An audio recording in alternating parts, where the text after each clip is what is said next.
ಆಟ ಈಗ ಶುರುವಾಯಿತು ನೋಡಿ. ಲೋಕಸಭೆ ಬಳಿಕ ಅಸಲಿ ಕದನಕ್ಕೆ ಈಗ ಚಾಲನೆ ಸಿಕ್ಕಿದೆ. ಅಧಿಕಾರ ಸಿಕ್ಕರೂ ಪರಿಷತ್ನಲ್ಲಿ ಮುಖಭಂಗಕ್ಕೀಡಾದ ಹಸ್ತಕ್ಕೆ ಗೆಲುವು ಎಷ್ಟು ಮುಖ್ಯ ಅನ್ನೋದು ಜೋಡೆತ್ತಿಗೆ ಗೊತ್ತು. ಇತ್ತ ಈ ಜೋಡೆತ್ತಿಗೆ ಚಮಕ್ ಕೊಡೋಕೆ ಹಳೆ ಮೈಸೂರು ಭಾಗದ ದಕ್ಷಿಣ ಶಿಕ್ಷಕರ ಕ್ಷೇತ್ರದಲ್ಲಿ ಕಮಲದಳ ಜಂಟಿ ತಂತ್ರ ಹೆಣೆದಿದೆ. ಇವತ್ತು ಅಖಾಡಕ್ಕೆ ವಿಜಯೇಂದ್ರ ಆಗಮನ ಆಗಿದೆ.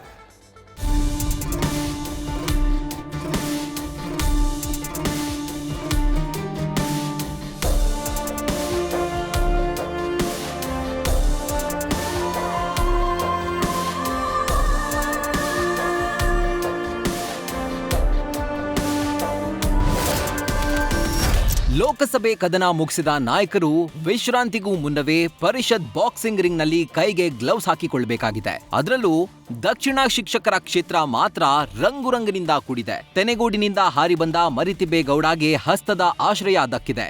ವಿವೇಕಾನಂದ್ ಭತ್ತದ ನಾರಿಯ ಸಿಂಬಲ್ ಅನ್ನ ಅವಲಂಬಿಸಿದ್ದು ಕಮಲದ ಬಲ ಸಿಕ್ಕಿದೆ. ಸಿಎಂ ತವರು ಮೈಸೂರನ್ನೇ ಸುತ್ತುವ ಕ್ಷೇತ್ರವೀಗ ಎರಡೂ ಪಕ್ಷಗಳ ನೇರ ಕದನಕ್ಕೆ ಸಾಕ್ಷಿಯಾಗ್ತಾ ಇದೆ. ದಕ್ಷಿಣ ಶಿಕ್ಷಕರ ಕ್ಷೇತ್ರದಲ್ಲಿ ಕಮಲದಳ ಜಂಟಿ ತಾಲೀಮು. ವಿವೇಕಾನಂದ ಗೆಲ್ಲಿಸಲು ಅಖಾಡಕ್ಕೆ ವಿಜಯೇಂದ್ರ ಎಂಟ್ರಿ. ವಿಧಾನಸಭೆಯಲ್ಲಿ ಭರ್ಜರಿ ಬಹುಮತ ಪಡೆದ ಕೈಪಡೆ 3 ಬಿಲ್ ಪಾಸ್ ವೇಳೆ ಎಡವಿ ಬಿದ್ದಿದೆ. ಹೀಗಾಗಿ ಮೇಲ್ಮನೆಯಲ್ಲಿ ಬಲ ಹೆಚ್ಚಿಸಿಕೊಳ್ಳಬೇಕಾದ ಅನಿವಾರ್ಯತೆ ಹಸ್ತಕ್ಕಿದೆ. ಕಾಂಗ್ರೆಸ್ನ ಈ ಜರೂರತ್ತಿಗೆ ಮೈತ್ರಿ ಪಡೆ ಸವಾಲೊಡ್ಡಿ ನಿಂತಿದ್ದು ಎನ್ಡಿಎ ಅಭ್ಯರ್ಥಿ ವಿವೇಕಾನಂದ ಗೆಲ್ಲಿಸಲು ಮೈತ್ರಿ ಮೀಟಿಂಗ್ ಆಗಿದೆ. ಬಿಜೆಪಿ ರಾಜ್ಯಾಧ್ಯಕ್ಷ ವಿಜೇಂದ್ರ ಅಧ್ಯಕ್ಷತೆಯಲ್ಲಿ ಪ್ರಮುಖರ ಸಭೆ ನಡೆದಿದೆ. ಇದೇ ವೇಳೆ ಮಾತನಾಡಿದ ಬಿವೈ ವಿಜೇಂದ್ರ, ಈ ಭಾಗದ ಪರಿಷತ್ ಚುನಾವಣೆಯಲ್ಲಿ ಜೆಡಿಎಸ್ ಅಭ್ಯರ್ಥಿಗೆ ಬೆಂಬಲ ಸೂಚಿಸಲು ಸಭೆ ಕರೆದಿದ್ದೆ. ಒಟ್ಟಾಗಿ ಚುನಾವಣೆ ಎದುರಿಸುತ್ತಿದ್ದೇವೆ. ಎಲ್ಲ 6 ಕ್ಷೇತ್ರಗಳನ್ನ ಗೆಲ್ಲಲು ನಾವು ತಯಾರಿ ಮಾಡ್ತಿದ್ದೇವೆ ಅಂತ ತಿಳಿಸಿದ್ರು. ಈ ಭಾಗದ ನಮ್ಮ ವಿಧಾನ ಪರಿಷತ್ ಚುನಾವಣೆ ಅಂಗವಾಗಿ ಜೆಡಿಎಸ್ ಅಭ್ಯರ್ಥಿಗಳು ಏನು ಅಖಾಡದಲ್ಲಿದ್ದಾರೆ, ಅವ್ರಿಗೆ ಬೆಂಬಲವನ್ನು ಸೂಚಿಸಬೇಕು.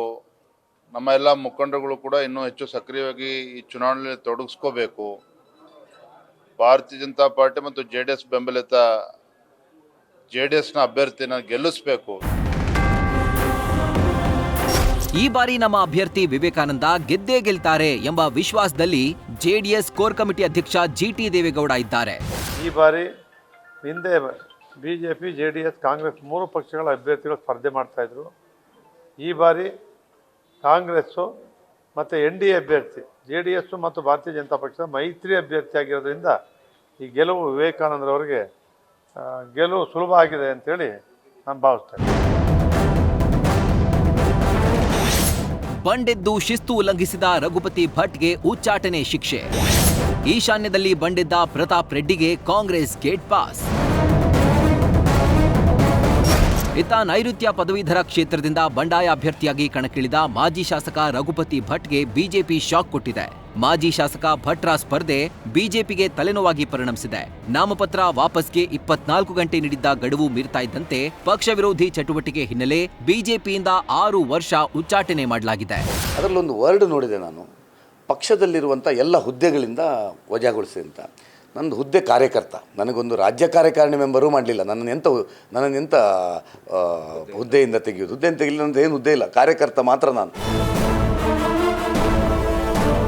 ಇತ್ತ ಈಶಾನ್ಯ ಪದವೀಧರ ಕ್ಷೇತ್ರ ಕಾಂಗ್ರೆಸ್ಗೆ ಟೆನ್ಷನ್ ತಂದಿದೆ. ಕಳೆದ ಬಾರಿ ದಳದಿಂದ ಸ್ಪರ್ಧಿಸಿದ್ದ ಪ್ರತಾಪ್ ರೆಡ್ಡಿ ಕಾಂಗ್ರೆಸ್ ಟಿಕೆಟ್ ಬಯಸಿದ್ರು. ಆದರೆ ಟಿಕೆಟ್ ಸಿಗದ ಕಾರಣ ಬಂಡಾಯ ಸಾರಿದ್ದು ಎಎಪಿ ಬೆಂಬಲಿಸಿದೆ.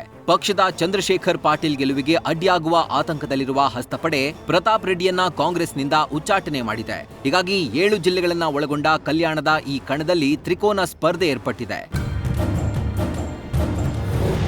ಒಟ್ಟಾರೆ ಮೇಲ್ಮನೆಗಾಗಿ 3 ಪಕ್ಷಗಳು ಜಿದ್ದಿಗೆ ಬಿದ್ದಿವೆ. ಪರಿಷತ್ನಲ್ಲಿ ಬಹುಮತಕ್ಕಾಗಿ ಹಸ್ತ ಹರಸಾಹಸಕ್ಕೆ ಬಿದ್ದಿದ್ರೆ ಕಾಂಗ್ರೆಸ್ ಓಟಕ್ಕೆ ಲಗಾಮು ಹಾಕಲು ಬಿಜೆಪಿ ಜೆಡಿಎಸ್ ಜಂಟಿ ತಂತ್ರದ ಮೊರೆ ಹೋಗ್ತಾ ಇದೆ. ಆದರೆ ಬಂಡಾಯಗಾರರದ್ದೇ ಈ 2 ಪಕ್ಷಗಳಿಗೆ ಮುಳ್ಳಿನ ಗುಲಾಬಿಯಾಗಿದೆ.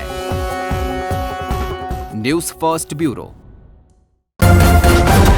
ನ್ಯೂಸ್ ಫಸ್ಟ್ ನಿರ್ಭೀತಿಯಿಂದ ನಿಮ್ಮ ಪರವಾಗಿ.